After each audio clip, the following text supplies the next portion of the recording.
From Fox 5 News, this is Good Day New York.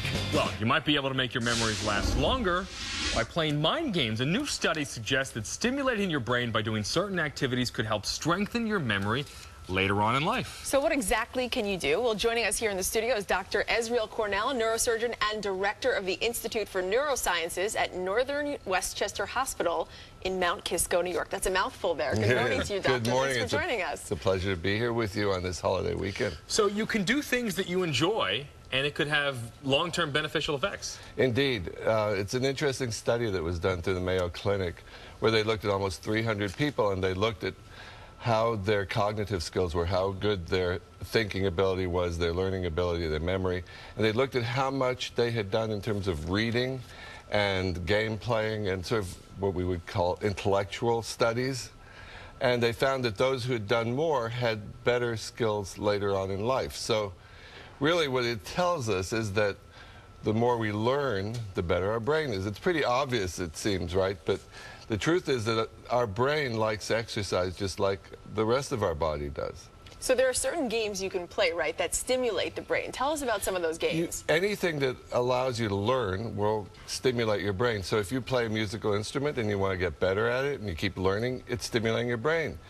But there are also lots of games that people love to play. And why do you love to play it? Just the way when you exercise, you feel better. After you've done these games, you feel better. Your brain is happier. Your brain feels better. So I brought some simple examples. For instance, we've got a game called Ken Ken. I don't know if you're familiar with it, but it's a numbers game. It's very simple. It helps the part of your brain that learns numbers. So we have these squares, these bold squares, and we have a number in the square and an arithmetic function. So this is the answer is 2. You've got 1, 2, 3 numbers. So 1 through 3 are the numbers you can choose. And you have to figure out between 1 and 3 which number, if you subtract them from each other, will give you 2. And then you put them in these boxes, and you fill all these boxes. So 3 minus 1 is 2, right? So you're going to put 3 and 1 here. Right. And this gives you already the 2. So, and you can't repeat in any line. You can't have a 3 and a 3 in the same line. So you fill up all these boxes. And it's simple when you have 3 numbers, right?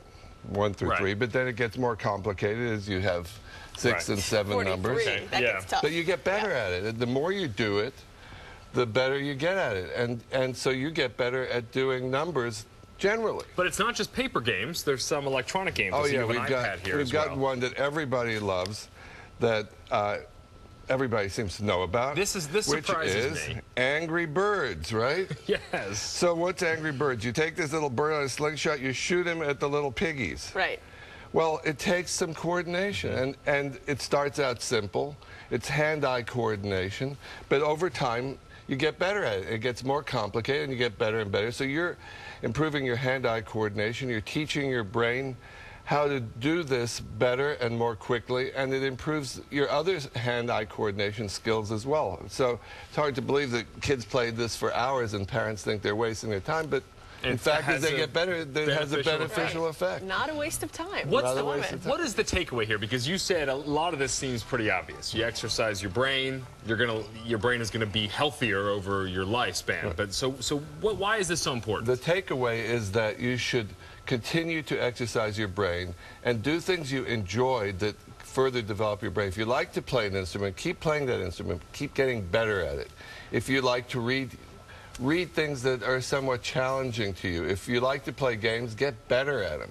But keep doing it. And even as you get older, even if there's been an injury to your brain, that doesn't mean that you can't stop improving your brain. Even after a stroke, people go into intensive rehab to teach the brain more things to do, to teach the brain better so it can keep developing and growing. So for the most part, as we age, we can continue to develop our brain if we do these things we enjoy. And it can be as simple as, you point out, watching a movie and then having a discussion about it afterward. That's right. If you think about other movies that you've liked, you use your memory to recall events and people and names, and so that all exercises your brain. All right, Dr. Ezriel Kornel, thank you so much for joining us this morning. Very interesting. Yeah. Words with Friends, by the way, is my game of choice. So I'm going to keep playing it because it's telling me it's going to be good for my brain. Yes. The study is published in the July 3rd issue of Neurology.